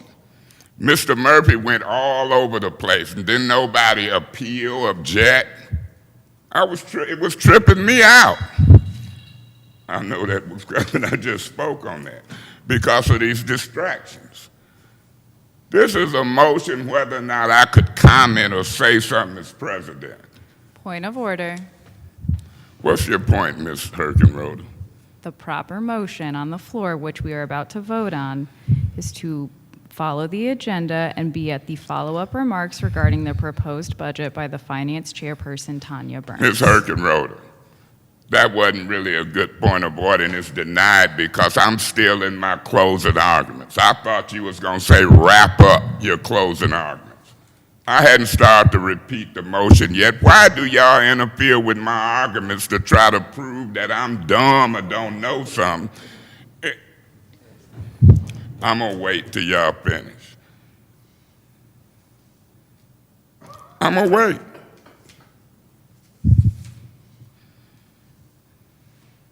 See, when you talk decorum, Pastor Gilbert, Point of order. what's your point? Your time is up. I know it, and I'm gonna wrap up just like I allow you, the public, and anybody else. And I'm getting to the point, this is getting to be so petty. And so I'm gonna rule that the time is up, but it's a common practice to wrap up, and this president shouldn't be discriminated against because Point of of order. deep. What's your point? Your time is up. I've ruled on it, Mr. Murphy. If you don't want me to wrap up, appeal that ruling. Now, you got that right. But if you interrupt with a frivolous point of order, I'm going to give you your first warning. Now, if you don't like my ruling that I'm going to wrap up, appeal my ruling. If not, please don't use a privileged motion to interrupt the speaker. Now, that's how I have to think and talk on my feet so people can see and hear y'all. And then the logic of reading the rule and agenda tape with no objections. I did it all right. If I'm speaking and you object, that's how we get here. So we're going to vote on this motion. And then we're going to remember this vote on any speaking that ain't on this agenda, not just for the president, but anybody. And I'm going to abstain. You can sigh, high, but that's how the process works. You object, you appeal, and you vote. A yes sustains the ruling of the chair. A no says, Point of order. What's your point? We are not in an appeal. We are in a main motion, and that motion is to follow the agenda where we should be at in the follow-up remarks regarding the proposed budget by Finance Chairperson Tanya You're Burns. correct. So the vote yes will allow me to speak, and the vote no will turn it over to Ms. Burns. Point of order. That's why the agenda. What's your point, Point of man? order.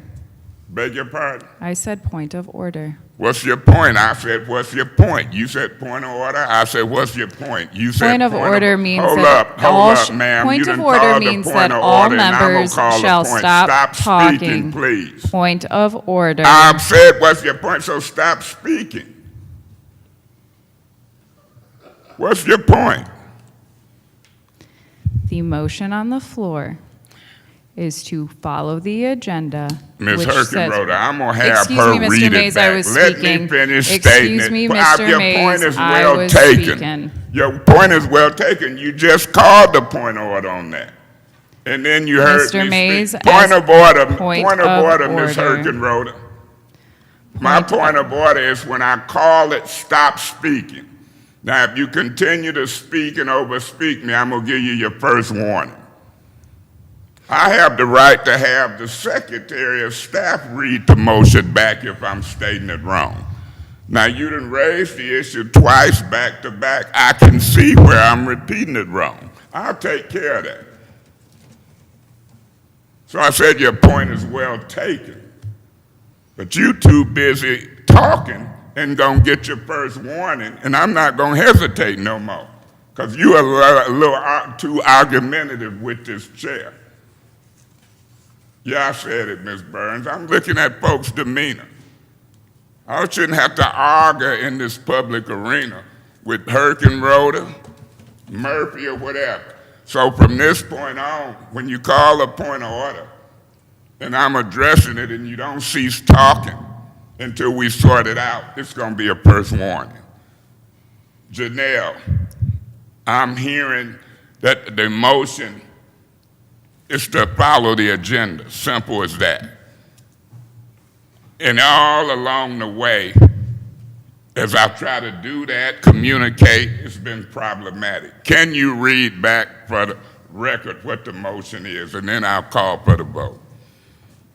Everybody know what the motion is.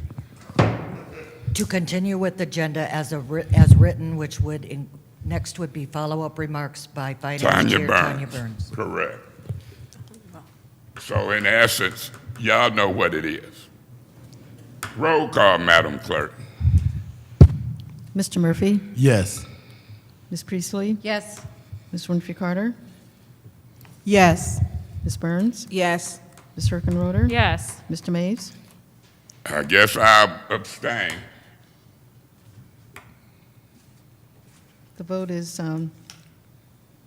5 yes and 1 abstention. 5 yes and 1 abstention. Ms. Burns, you got the floor.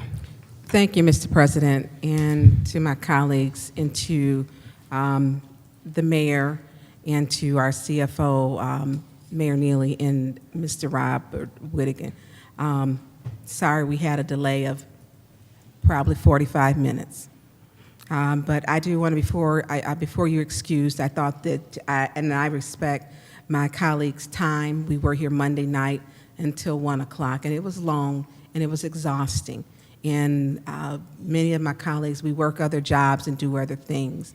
So when we come here, we understand our duties when we're elected, but we want to make sure that our time is productive along with the members, the residents who come in, along with the administration.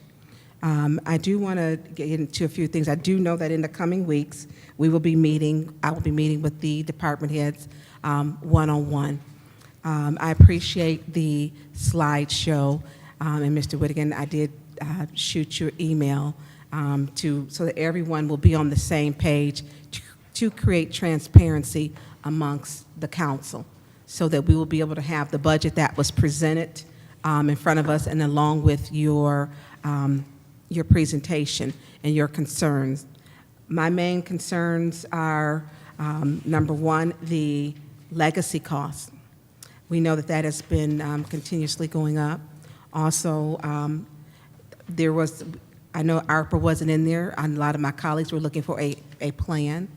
The revenue loss, we didn't see that. I did see through certain departments capacity building. I do know that our staff numbers are low, and me and Vice Chair Judy Priestley, we went over everything and looking at for each department which ones were hiring. I think there was one department that looks like we may have a job loss in, and we couldn't figure out where that was coming from, so there are some questions. Looking at the fund balance, that would be $3.7 million, and then having for the fiscal year 2024 a negative or a deficit of $15.8 million, because we need to figure out what is it that we're going to do with the council, with the administration, to fix this, correct this, and make sure that we're being responsible. I'm not going to take up too much time because I'm allowing my colleagues, and before you, sorry, I had gotten,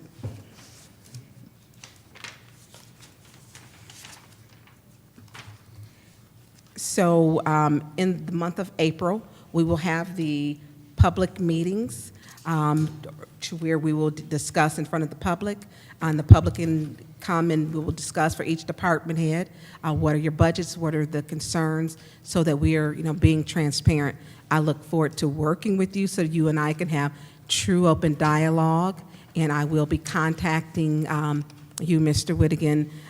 I don't know what my schedule is right now, but it's a little, but I plan to see you next week so you and I can get on the same page, because there are many questions. I believe I addressed everything properly, and I thank you for your time as our CFO. We have not had a CFO, I believe, in quite a while, and I appreciate you being here, and I appreciate you, Mayor Neely, your presence for being here, because you are the mayor, and we have to make sure that we're working together, and for me to do it respectfully, because we are in front of everyone, and what's the most important thing here is the budget and the residents, not my personal opinions, but to do what's right in the will of the people. I want to give I'm going to turn over I know you wanted to leave, Mr. Whittigan, but my colleagues, some of them have some prior engagements. They may want to ask a couple of questions, maybe in their comments. Do you mind briefly? Mayor? Yeah. Thank you.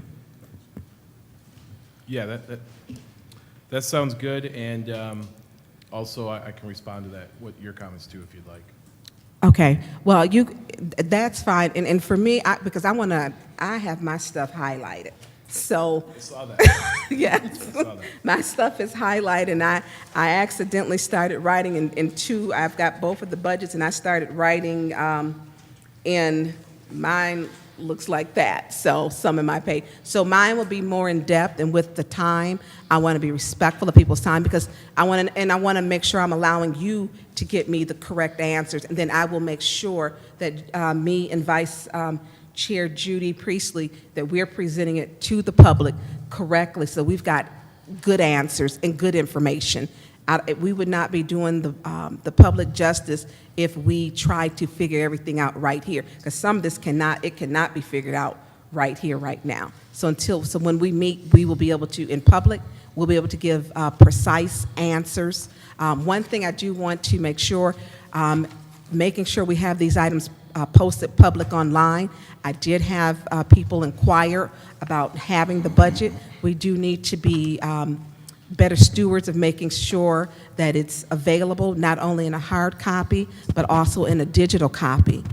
Because a lot of people they're not going to come to City Hall. And so just to make sure that we're doing that, and we will make sure for the meetings for the public that they're posted, they will be posted properly, and they will also be posted online. So we will now have for council comment.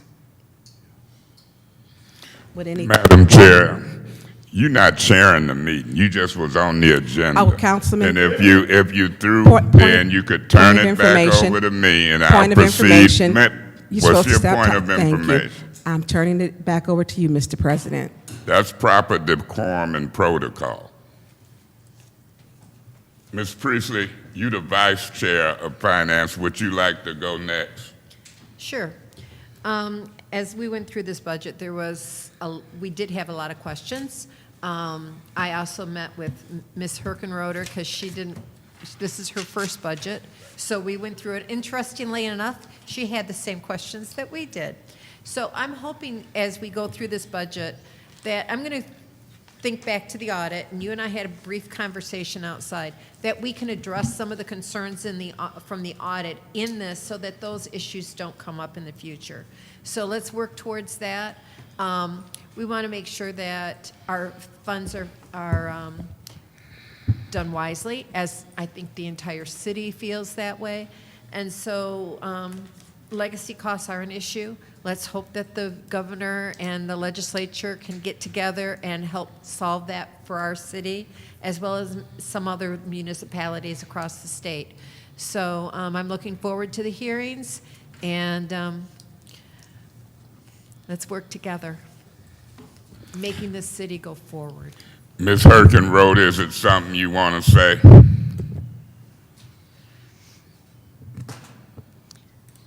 Thank you so much. I did want to give my thanks to Councilwoman Judy Priestley for helping sit down with me late into the night last night to make sure that I was reading these numbers the way that I thought I was reading them. As she stated, this is my first budget for the city, so I want to make sure that I'm doing the hard work and the diligence to come prepared and ask questions. With that being said, I do just have a couple of questions. Point of information. If Ms. Priestley is meeting with Ms. Burns on it and meeting with you, would that be 3 or more outside of the council?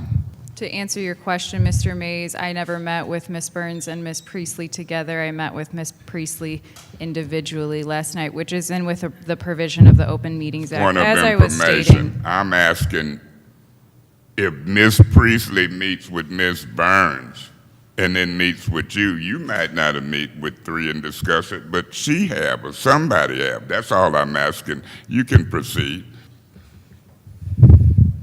as It's I was, illegal.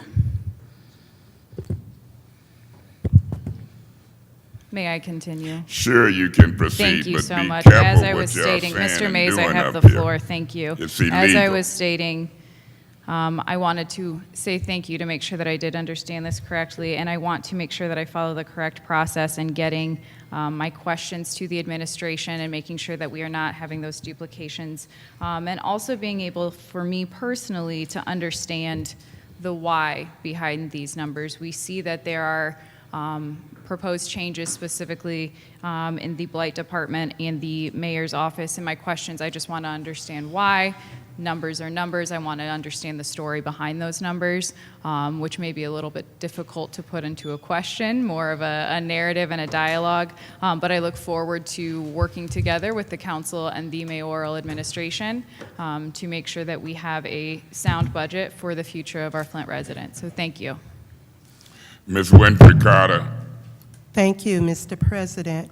While I do have several concerns about the budget, one concern would be the legacy costs, our pension system, as well as the general fund budget deficit.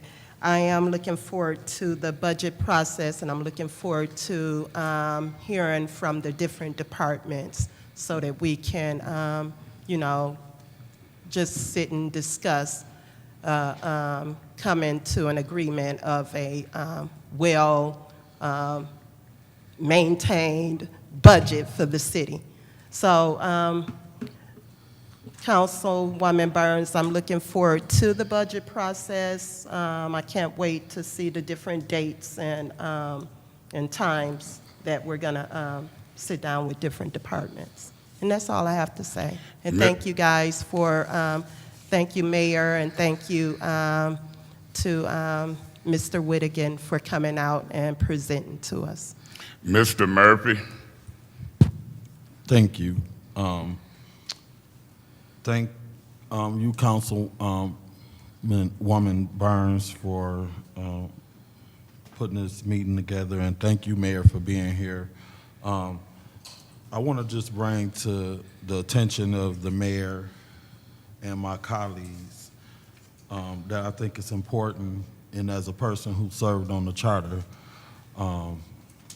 we knew that this could happen. And when I looked at the charter, this charter been in place since 2018, even predated before you became the mayor. On page 63, section 7-104, the revenue estimation, it say a revenue estimation commission will be established with the following members: one member appointed by a majority of vote of city council, and one member appointed by the mayor, and a third member selected by the other two. The appointed members must each have experience with managing or auditing municipal financing and shall not be employees of the city of Flint. The committee shall establish its rules and procedures consistent with the law. The finance department shall provide administrative support to the committee. The reason why I bring this up, because here we are facing a deficit. Had we had the council prior to us being elected, and the mayor, when whoever was the mayor, in 2018 would have acted on this revenue estimation commission, it would have helped the finance the finance director, and being the extra eyes and ears. So here we are looking over the budget, and we are, meeting with each other to go over numbers. I'm not a finance person.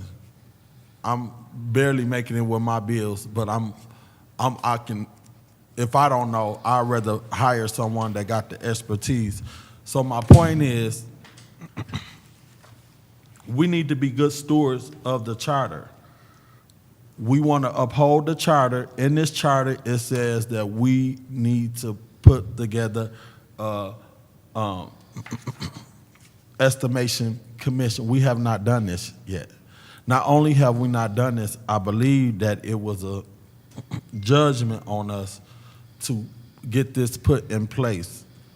So I am pleading to the mayor and to my colleagues that while we looking at this budget, we need to also be looking at this charter, because we violating the charter. So while we up here talking about the budget and all of this stuff, we in violation of the charter now because we don't have a revenue estimation commission in place. So I'll close with this. My concern is the $21 million to $41 million pension obligation, the jump. And I think we been knew that this was going to be coming. Even when the emergency manager was in here, they talked about the pension liabilities that we've been facing. So this is something that's just, we got to deal with it. What it looked like, how we deal with it, we just need to deal with it. And another area that I'm really going to be looking at is the Blight Department. I want to make sure that department is funded. I probably got about 8 or 9 calls yesterday of various sites. And I want to make sure Harletta and the Blight Department have the necessary tools, equipment, staff to do the job, because I'm quite sure they're getting calls from my other colleagues in their wards, and if they don't have adequate staff, we got to get ahead of the game when it comes down to the blight. And I just believe, and I have not talked to Harletta, that she is overworked with what she's doing over there. So we just want to make sure that we do what we can. That's it. Hearing that all council people can speak, I got news for you, Mr. Murphy. That ain't the only violation of the charter. And you on the council, bring a resolution to appoint somebody to the to the estimation committee. You're a council person now. You've been here for 6 months. If you know the charter that well, then bring a resolution. You drew up one for some ceremonial. Make it move. You're a real council person and been here, just like Jefferson School. Before you was on the council, you had a lot to say about it. It ain't moved on that.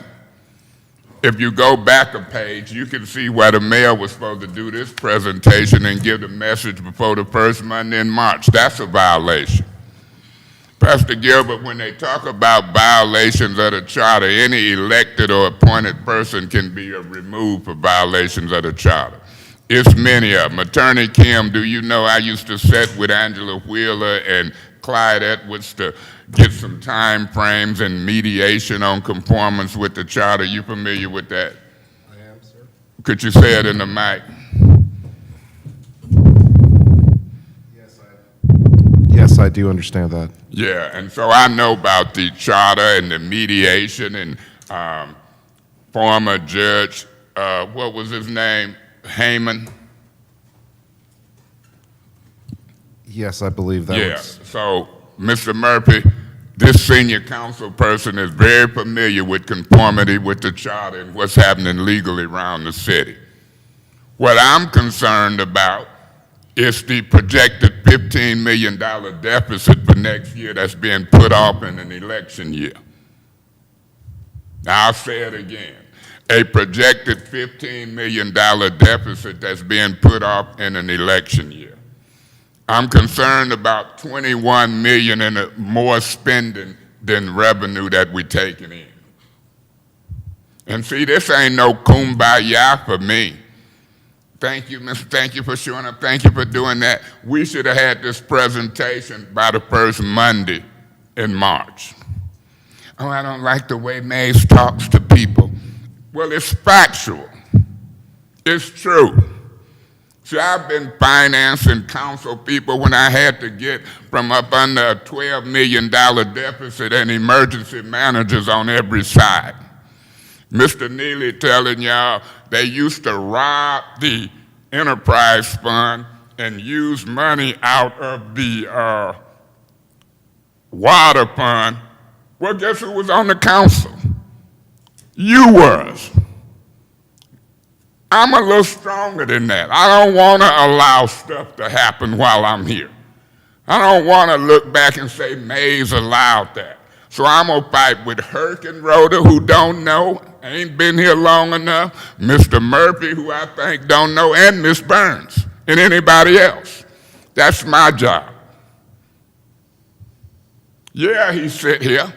At the time he claiming they used to rob it, check the record. and see who was on the council and let them rob it. See, you can't pull and do the purse strings unless you're on the council. I'm not going to let Mr. Neely, Mr. Whittigan, or nobody fool these folks. I don't agree with Ms. Herkenroder that we shouldn't use 12 or 14 million for blight, 12 or 14 million for public safety. Because Ms. Herkenroder, if you want an overall budget in categories, why are you meeting with Ms. Priestley and talking, and she talking with others? That's why I point 2 on a committee. If it's going to be 3 or more, discuss it in the open. Point of information. What's your point? President Mays, do you know that I do know that Mayor Neely did serve 9 years on the city council? Yeah, I don't know what you know. I'm just telling you what I know. And what I'm making a point is when he was on that council, him and Scott Kincaid and others allowed money to flow, what he talking about wrongfully, out of that water fund. I don't know what you know. I know what I know. And I'm hearing it being talked about previously. I guess he's trying to make it look like it was Weaver and Huey Newsom them. It was not. It was happening when he was on the council, him and Scott Kincaid and them. That had something to do with the $12 million deficit. Ms. Herkenroder, she might not understand it. I don't want council people meeting in round robins. I want these meetings open, honest, transparent, and in the public. If 3 or more got to meet, let it be in the public. Point of information. What's your point?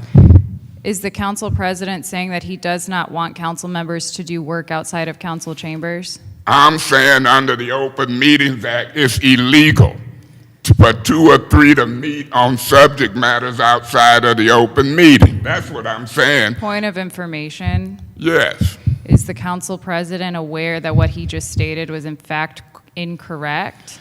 Okay, well, you proved to me where me and Piper, Jerry Winfrey Carter, and Liddell Lewis can meet at the White Horse, discuss business, and come in here and carry it out. I don't think I was incorrect. So your point of information, what is your point now?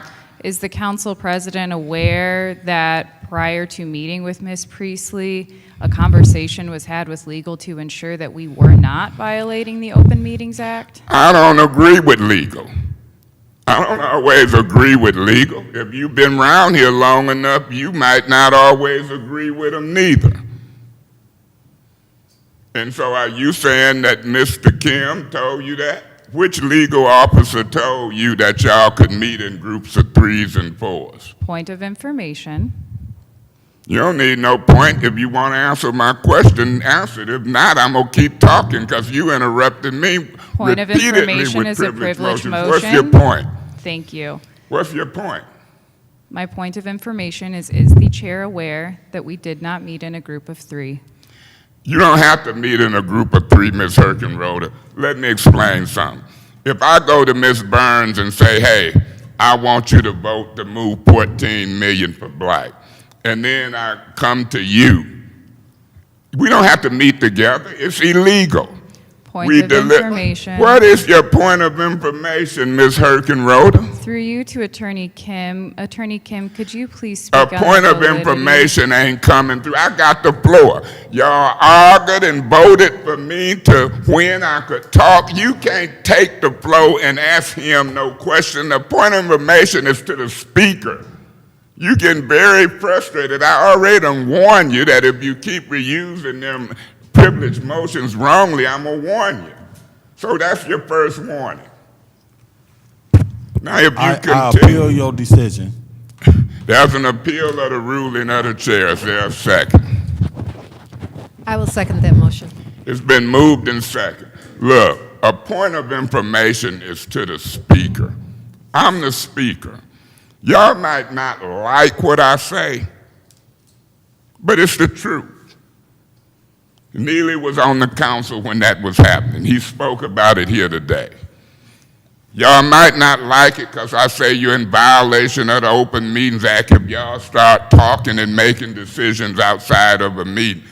And it don't have to be a meeting in a group of 3. They call it round robin. It's illegal. And so I don't care. Point of information. Ms. Herkenroder, you done got one Point warning. of information. What is your point? Can the speaker state where it is mentioned You in the leaving, law? and I'm going to leave too and let them keep talking. Go ahead. What is your point? Can the speaker read the law where it states that, please? Yeah, I know what the Open Meetings Act say, plus I know what the charter say, but I'm not going to do it. You read it. Okay. The charter say if it's 3 or more gathering, you post it. I mean, this is some basic stuff, Ms. Herkenroder, and that's what I'm trying to tell y'all. Point of information. What's your point of information, Ms. Herkenroder? As previously stated, is the speaker aware that there was no meeting of a group of 3 or more council members? I can't hear you. Say your point of information louder. As previously stated, is the speaker aware that there was no meeting of 3 or more council members? Ms. Herkenroder, the speaker is more aware than I think you are, and no. I look at you and these council people as Point new. of information. What's your point of information, Ms. Priestley? Was the speaker present during these meetings? No, I don't have to be. If you Point and of Ms. information. Man, look, I'm going to let y'all point of information to yourself in a minute. It's you abusing privilege motions, asking what the speaker aware of. Ask is the speaker aware of his mother's name. Ask the speaker, is he aware of when his daddy died? What's your point of information, Ms. Herkenroder? I forgot off of that diagram. Yeah, because y'all using it privilege. You're out of order. Now, you can remove yourself, but all this ping-ponging with these frivolous points of information to get the flow is a mess. If you knew and don't know the Open Meetings Act, just say, I need to learn it. I don't want to be in violation. You can't move around doing city business with 3 and 4 council people. Maybe that's where the problem comes. Y'all might have did that on me before you got in the meeting. You already might have had a consensus. I see y'all gathering in front of me. I see it. So, Ms. Herkenroder, I want you to know, since you might be the youngest council person, it's illegal for 3 or more to gather, talk, make decisions, and deliberate business, even on the budget. It's illegal. Now, you might not have knew it, you might be innocent, and I don't know what city attorney would tell you that you can do that. And if you believe Point of order. What's your point? Aren't we discussing the appeal of your decision to ruling her out of order? That's correct. Okay, thank you. And I'm going to continue to rule her out of order if she makes statements. And I'm going to continue to try to deal with that without a point of information from Ms. Priestley, 3 points of information from her, and a point of order by you. Because I'm looking at your demeanor, Mr. Murphy. I'm looking at hers. See, in a court of law, demeanor means something. Point of information. What's your point of information? Are we in a court of law? We're in a court of public opinion. And what they can't see, because of cameras, I'm going to tell them.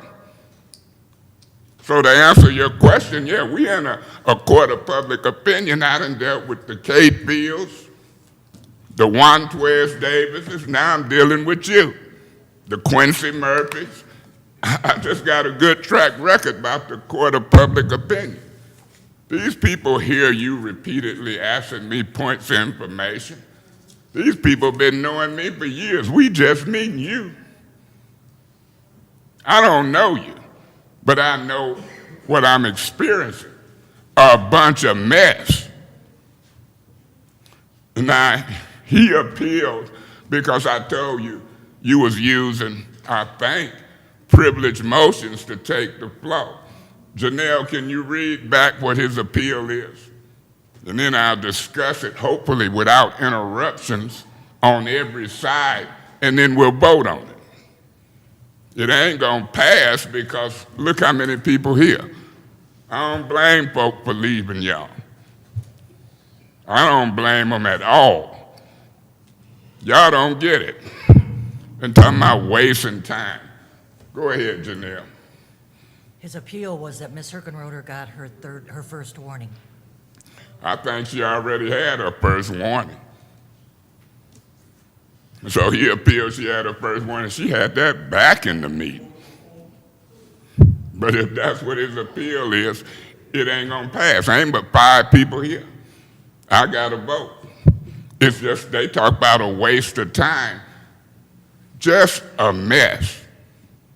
Every time I speak, I guess they figure that's a strategy to shut the first ward councilman down, the senior councilman, the president. I'm looking at their demeanor. I not only can give her her first warning, I can give her her second.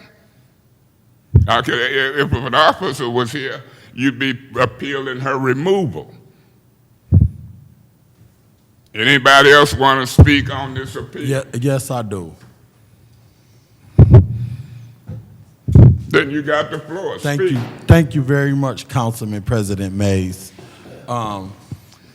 You are very selective when it comes down to how you want to conduct meetings. You have selective memory of chairing a meeting as far as how you want to conduct. You have always used point of information and say a point of information to you. You ain't even let them say, okay, yeah, or you will go and say point of information to the mayor, point of information to the clerk, point of information, and then you move forward on whoever.